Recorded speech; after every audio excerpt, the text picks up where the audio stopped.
और चलिए अब रुक करेंगे देवभूमि की खबरों का। उत्तराखंड में फिर से मौसम का मिजाज बदला है। कई जिलों में देर रात से बारिश हो रही है। लगातार हो रही बारिश से तापमान में गिरावट देखने को मिली है। बेमौसम बरसात की वजह से फसलों को खासा नुकसान हुआ है। तो यहाँ पर किसानों को खासा परेशानी हो रही है क्योंकि फसलों को नुकसान हुआ है। बेमौसम बरसात की वजह से फसलों को खासा नुकसान हुआ है।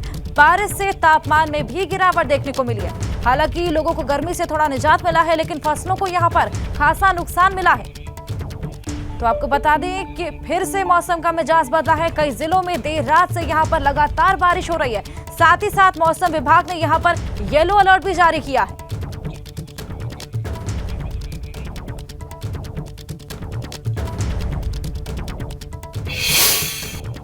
और 31 को मैं कहूँगा कि अधिकांश जगहों में हल्की से मध्यम रेन थंडरस्टॉर्म एक्टिविटी पूरे प्रदेश में देखने को मिलेगी। और जब आप 1 तारीख अप्रैल में जाएंगे तो वहाँ पे थोड़ी एक्टिविटी कम होगी, पर फिर भी अनेक जगहों तक में वो रेन थंडरस्टॉर्म एक्टिविटी रहने वाली है। और चलिए 4 तस्वीरें आपको दिखाते हैं। आपके टीवी स्क्रीन पर 4 तस्वीरें आएंगी। रात से लगातार बारिश हो रही है। येलो अलर्ट इस वक्त जारी है। ऐसे में मौसम का मिजाज बदल गया है। लगातार वहां पर तापमान में गिरावट देखने को मिल रही है, लेकिन इसी बीच जनजीवन भी प्रभावित हुआ है। 4 तस्वीरें आप देख रहे हैं। देहरादून की तस्वीर है, पिथौरागढ़ की तस्वीर, अल्मोड़ा की तस्वीर है, साथ ही साथ पौड़ी की तस्वीरें आप देख सकते हैं। मौसम का मिजाज यहां पर बदला है। पिथौरागढ़ में रात से लगातार बारिश हो रही है। जनजीवन खासा प्रभावित हुआ। ऐसे में तापमान में गिरावट देखने को मिली है। थोड़ी सी यहाँ पर गर्मी जो थी उससे राहत देखने को मिली है, लेकिन फसलों को खासा नुकसान यहाँ पर किसानों को झेलना पड़ रहा है। ऐसे में आप देख सकते हैं जनजीवन खासा प्रभावित हुआ। हमारे सहयोगी पंकज राणा हमारे साथ जुड़ चुके हैं। पंकज, मौसम का मिजाज अचानक से यहाँ पर बदला है। गर्मी से निजात मिला है, लेकिन यहाँ पर फसलों को खासा नुकसान हो रहा है।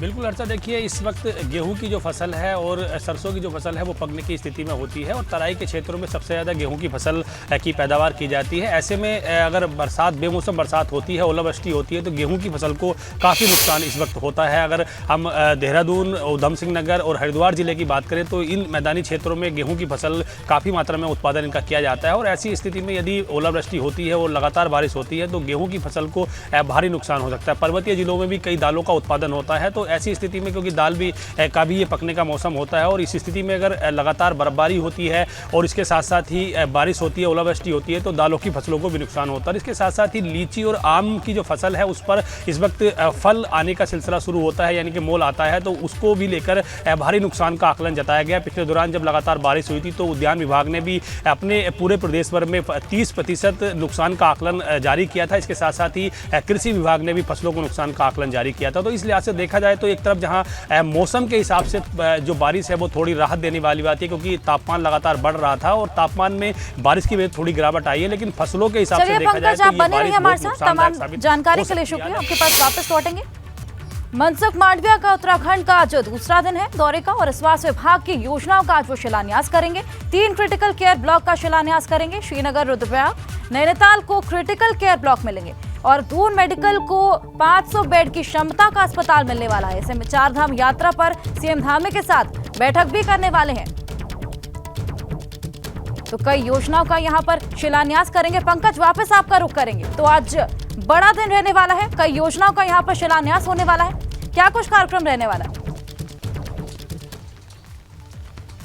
देखिए, केंद्रीय स्वास्थ्य मंत्री का आज दूसरा दिन है। पहले दिन उन्होंने मलारी गांव में निवास किया था। दूरस्थ क्षेत्र है मलारी गांव, वहां पर उन्होंने स्वास्थ्य सुविधाएं देखी हैं, स्वास्थ्य सेवाएं देखी हैं और लोगों से ही बातचीत की है। उसके साथ साथ ही क्योंकि जोशीमठ के पास मलारी गांव पड़ता है और वहां पर उन्होंने रात्रि विश्राम किया है, तो उस लिहाज से भी काफ़ी महत्वपूर्ण माना जा रहा है कि केंद्रीय मंत्री एक दूरस्थ क्षेत्र में आकर रुके हैं, तो उसका एक बड़ा मैसेज पूरे प्रदेश भर में, देश भर में जाएगा। लेकिन आज क्योंकि बड़ी सौगात उत्तराखंड को मिलने वाली है, दून अस्पताल में 500 बेड का नया ब्लॉक मिलने वाला है, क्योंकि दून अस्पताल पूरे देहरादून या पूरे उत्तराखंड की बात की जाए तो सबसे बड़ा सरकारी अस्पताल है और यहाँ पर दूर दराज से लोग इलाज के लिए आते हैं और यहाँ पर 500 बेड के नए ब्लॉक का आज जो केंद्रीय स्वास्थ्य मंत्री है वो उद्घाटन करेंगे। इसके साथ साथ ही श्रीनगर, रुद्रप्रयाग और नैनीताल के जिलों को सीसीसी का भी शिलान्यास किया जाएगा। तो ये बहुत महत्वपूर्ण चीज़ें उत्तराखंड के लिहाज से रहने वाली है। इसके साथ साथ ही अच्छा महत्वपूर्ण बात, क्योंकि 4 धाम यात्रा के लिए है और 20 दिन 4 धाम की यात्रा के लिए बचे हैं और सबसे महत्वपूर्ण बात 4 धाम यात्रा में स्वास्थ्य सेवाओं का आकलन होता है कि किस तरह से से वहाँ पर स्वास्थ्य सेवाएं मुहैया कराई जा रही है। इस बार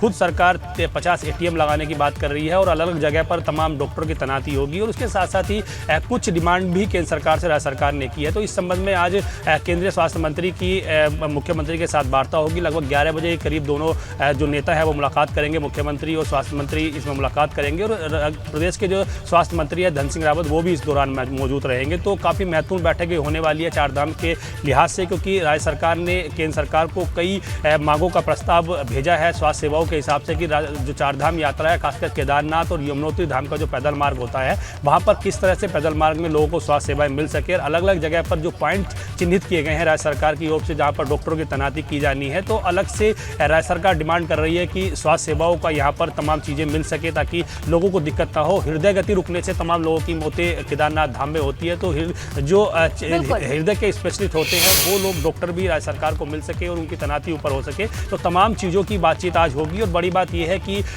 दून अस्पताल को 500 बेड का हॉस्पिटल आज एक नया ब्लॉक मिलने वाला है, जिससे दून वासियों समेत जो प्रदेश के तमाम लोग यहाँ पर इलाज के लिए आते हैं उनको भी बड़ी सौगातें यहाँ पर उत्तराखंड को मिलने वाली है। बहुत बहुत शुक्रिया तमाम जानकारी।